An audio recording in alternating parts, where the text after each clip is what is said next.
அனைவருக்கும் வணக்கம். Welcome back to our channel. தை அமாவாசை வர இருக்கு. அன்று நம்ம எவ்வாறு விரதம் இருந்து நம்மோட முன்னோர்களோட ஆசையை நம்ம பெறுவதற்கான வழிமுறைகள் என்ன அப்படிங்கிறதான் இந்த பதிவில் பார்க்க போகிறோம். பொதுவாக தை அமாவாசை என்பது தமிழ் மாதமான தை மாதத்தில் வரும் அமாவாசை நாளாகும். இது இந்து மதத்தில் முன்னோர்களுக்குன்னு வழிபாடு செய்வதற்கான புனிதமான நாள் என்றே சொல்லலாம். இந்த நாளில் முன்னோர்களுக்கு தர்ப்பணம் செய்து எள்ளும் தண்ணீரும் நிறைத்து கடலில் நீராடி வழிபடுவது பித்ருதோஷத்தை நீக்கி செல்வத்தையும் ஆரோக்கியத்தையும் தரும். இது உத்தராயண காலத்துல வரும் முதல் அமாவாசை என்பதால் அதிக முக்கியத்துவம் வாய்ந்ததாக சொல்லப்படுது. மேலும் இந்த நாள்ல தான் முன்னோர்கள் பித்ருலோகத்திற்கு திரும்புவதாக சொல்லப்படுது. இது எதனால இப்படி சொல்றாங்கன்னா, மகாலய அமாவாசையில பூமிக்கு வரும் முன்னோர்கள் தை அமாவாசைக்கு பின்னரே மீண்டும் பித்ருலோகத்திற்கு திரும்புவதாக ஐதீகம் இருக்குங்க.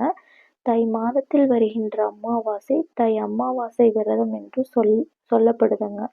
தமிழ் மாதங்களில் எல்லா மாத அமாவாசை நாட்களுமே சிறப்பு வாய்ந்தது என்பதற்காக தாய் தந்தையரை இழந்தோர் அவங்க பெற்றோர்கள் மற்றும் மூதாதையர்கள் நினைவில் கொண்டு அமாவாசை நாட்களில் விரதம் கடைபிடிப்பர். ஆனால் குறிப்பிட்ட சில மாதங்களில் வரும் அமாவாசை நாட்கள் சிறப்பு வாய்ந்ததாக சொல்லப்படுது. அவற்றில் முக்கிய இடம் வகிப்பது ஆடி அமாவாசையும் இந்த தை அமாவாசையும் தான். அதாவது மற்ற மாதங்களின் அமாவாசை அன்று விரதம் கடைபிடிக்க முடியாதவங்க இந்த தை அமாவாசை அன்று ஆறு, கடல் போன்ற புனித நீர்நிலைகள்ல நீராடி மூதாதையர்களுக்கு படையலிட்டு திதி கொடுப்பது வழக்கம்.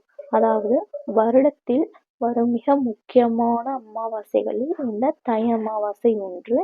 இந்த வருடம் தை அமாவாசை 2026ஆம் ஆண்டு ஜனவரி மாதம் 18ஆம் தேதி ஞாயிற்றுக்கிழமை அன்று வருது. இந்த நாளின் சிறப்பு என்ன? இந்த நாளில் என்னையெல்லாம் செய்ய வேண்டும்? நாம் என்னையெல்லாம் செய்தால் முன்னோர்களின் ஆசீர்வாதத்தை பெற முடியும்? மேலும் பித்ருதோஷத்தில் இருந்து விடுபட என்னையெல்லாம் செய்யலாம் என்பதை பற்றி தான் இந்த பதிவுல நம்ம தெரிஞ்சுக்க போறோம். ஸோ பதிவை ஸ்கிப் பண்ணாம கடைசி வரைக்கும் பாருங்க. வாங்க இப்ப பதிவுக்குள்ள போயிடலாம். அமாவாசை என்றாலே முன்னோர்களை வழிபடுவதற்கான நாள் என்று நம்ம சாஸ்திரத்தில் சொல்லப்பட்டு இருக்கு. சமஸ்கிருத வார்த்தையான அமாவாசை என்ற சொல்லுல அம்மா என்ற பொருள் ஒன்று சேருதல் என்றும், வாசை அப்படிங்கிறது வசித்தல் இல்லைன்னா வருகை தருதல் அப்படிங்கிற அர்த்தத்தையும் குறிக்கின்றது. அதாவது பார்த்தீங்கன்னா, மரணத்திற்கு பிறகு நம்முடைய முன்னோர்கள் பித்ருலோகத்தில் வசிப்பார்கள். அதாவது இறந்தவங்களின் பூத உடலை விட்ட பிறகு உணவு தண்ணீர் இல்லாமல் தவிக்கும் நம்முடைய முன்னோர்கள் ஒவ்வொரு மாதமும் அமாவாசை தினத்தில் ஒன்று சேர்ந்து தங்களின் சந்ததிகளை பார்க்க பூமிக்கு வருவதாக ஐதீகம் இருக்குங்க. அப்படி அந்த மாதிரி பூமிக்கு வரும் முன்னோர்கள் தங்களின் குருபேத்தினர் அளிக்கும் தர்ப்பணம், தானம் ஆகியவற்றை ஏற்று தங்களின் பசி மற்றும் தாகத்தை தீர்த்து கொள்வார்கள். இதனால் முன்னோர்களின் ஆத்மாக்கள் அமைதியடையும், தங்களின் சந்ததிகளை மனதார வாழ்த்துவாங்க. இதனாலேயே அமாவாசை தினத்தன்று முன்னோர்களை வழிபட்டு பித்ருக்கடன்களை நிறைவேற்ற வேண்டும் என்று சொல்லுவாங்க.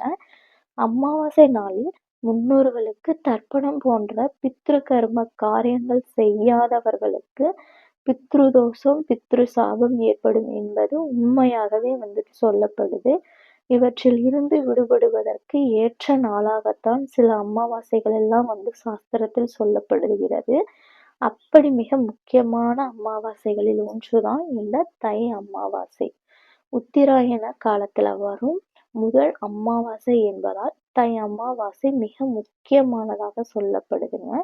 மற்ற அமாவாசைகளில் முன்னோர்களுக்கு நம்ம தர்ப்பணம் செய்து வழிபட தவறியவங்கள் தை அமாவாசையில் பித்ருக்கடன் நிறைவேற்றினால் அவர்களின் பித்ருதோஷம் நீங்கி பலவிதமான துன்பங்களிலிருந்து விடுபடுவார்கள்.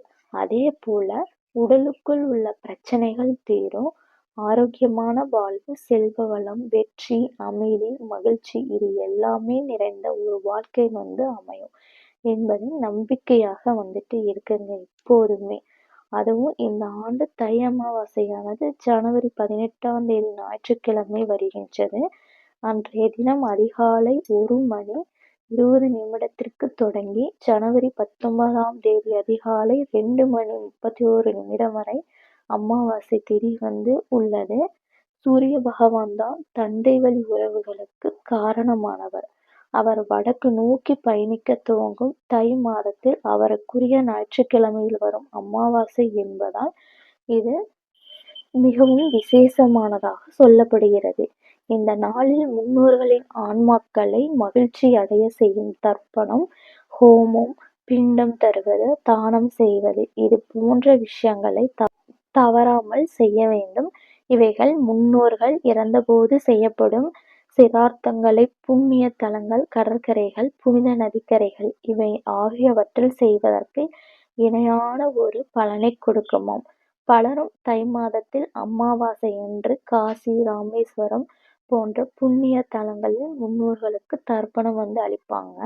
அப்படி புனித தலங்களுக்கு சென்றோ, நீர்நிலைகளுக்கு சென்றோ தர்ப்பணம் அளிக்க முடியாதவங்க வீட்டில் இருந்தவாறே கண்டிப்பாக முன்னோர்களை நினைச்சு எள்ளும் தண்ணீரும் இறைக்க வேண்டும்.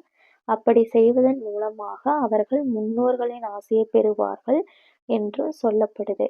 அதாவது ஆடி அமாவாசையன்று மூதாதையர்களை வரவேற்கும் நாம் தை அமாவாசையன்று விடை கொடுத்து அனுப்புகின்றோம். அதனால நம்ம முன்னோர்களை நினைத்து தர்ப்பணம் செய்து அவர்களுக்கு பிடிச்சதை படையல் போட்டு வழிபட்டால் அவர்கள் மனம் திருப்தி அடைந்து நல்லாசி வழங்குவார்கள்.